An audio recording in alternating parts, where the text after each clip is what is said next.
Sir మీరు ఇందాక అన్నారు త్రివిక్రమ్ గారు ఎటువంటి ఇబ్బంది లేకుండా ఈ స్టోరీని నడపగలరు అని చెప్పేసి. అయితే ఇప్పుడు ఒక చిన్న వివాదం అయితే ఈ సినిమా చుట్టూ జరుగుతుంది సార్.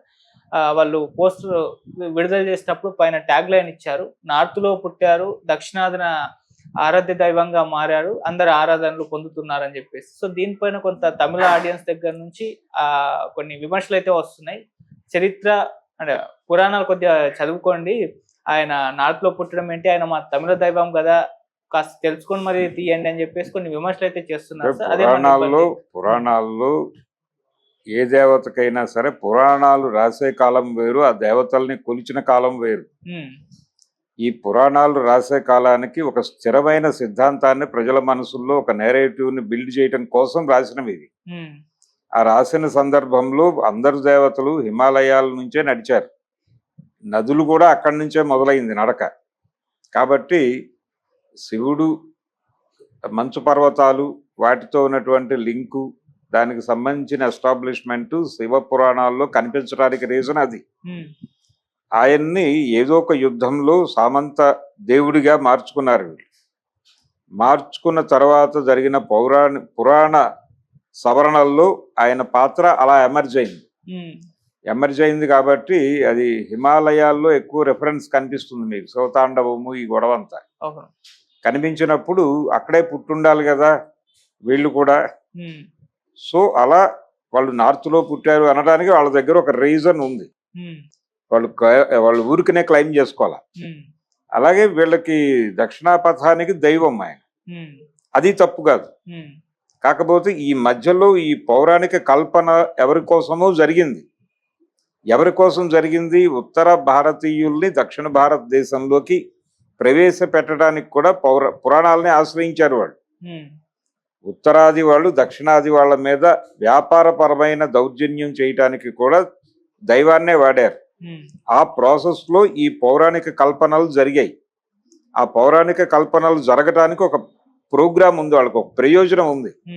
ఆ ప్రయోజనం కోసం నడిచినటువంటి వ్యవహారం ఇది అనే స్పష్టత ఉంటే ఈ డౌట్లు రావు. సౌత్ లో పుట్టాడా, నార్త్ లో పుట్టాడా, ఇవన్నీ ఇల్లాజికల్ గొడవలు. అంటే ఆ క్యారెక్టర్ కి ఒక లీగాలిటీ ఇచ్చే ప్రయత్నం ఇదంతా.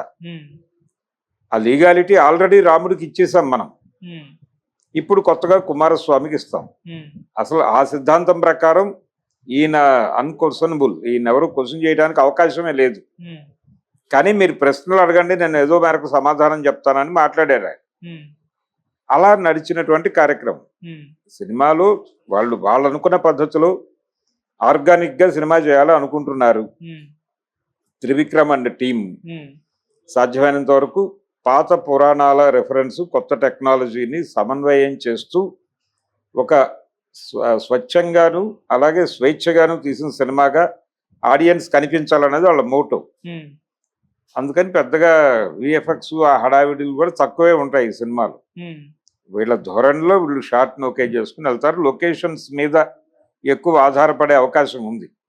అది ఈ దేశంలో తీస్తారా ఇంకెక్కడైనా తీస్తారా అనేది వాళ్ళ ఇష్టం. మాక్సిమం విదేశాల్లోనే షూట్ జరుగుతుంది. అందుకని ఇప్పటి వరకు చూడనటువంటి శివ పురాణానికి సంబంధించిన ఒక కథని కొంతమేరకు ఇన్డెప్త్ తెలుసుకోవటం కోసం ఈ సినిమా ఉపయోగపడితే చాలు. ఫైనల్ గా ఇంకొకటి సార్, ఈ సినిమాలో మొదట హీరోగా అల్లు అర్జున్ గారిని అనుకున్నారు నా వార్తలు మనకు వినిపించాయి. సో ఇప్పుడు ఒక కంపారిజన్ మొదలైపోయింది.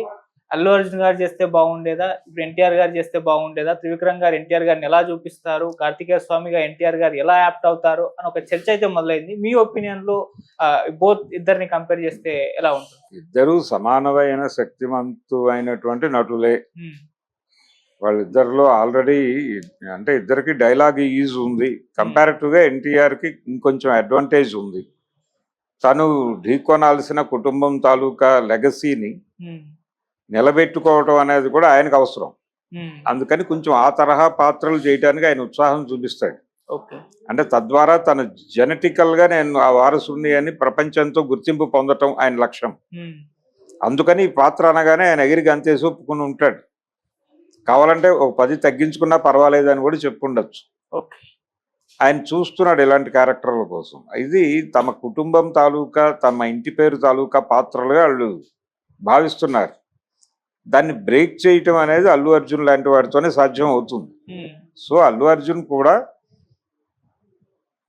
యాప్టే కానీ కంపారిటివ్గా ఎన్టీఆర్ సమ్ బెటర్ తీసుకెళ్ళగలడు. ఉమ్, అంటే ఏం లేదు దానిలో ఇదేంటంటే మనం ఆల్రెడీ ఇంతకుముందు అజూర్స్ చూసాం, అవును. డీజే చూసాం. ఉమ్, అజూర్స్కి డీజేకి క్యారెక్టర్ బిహేవియర్లో చాలా తేడా ఉంటుంది. అవును. అలా ఉండాల్సిన పాత్ర ఇంకోలా తయారవడానికి కారణం అల్లు అర్జునే. ఉమ్, ఎన్టీఆర్ బాగా డ్రైవ్ చేశాడు దాన్ని. అవును. అందుకని ఇక్కడ కూడా అదే జరుగుతుంది. ఉమ్, బెటర్ హ్యాండ్స్లోకి వెళ్ళింది సినిమా. ఉమ్, కాబట్టి వీళ్ళు అనుకున్న అవుట్పుట్ జెన్యున్గా బయటకు వస్తుంది. ఉమ్. దాన్ని ఎలా మార్కెట్ చేసుకుంటారు, ఏ రికార్డులు సాధిస్తారు అనేది చూడాలి. Thank you so much. Thank you.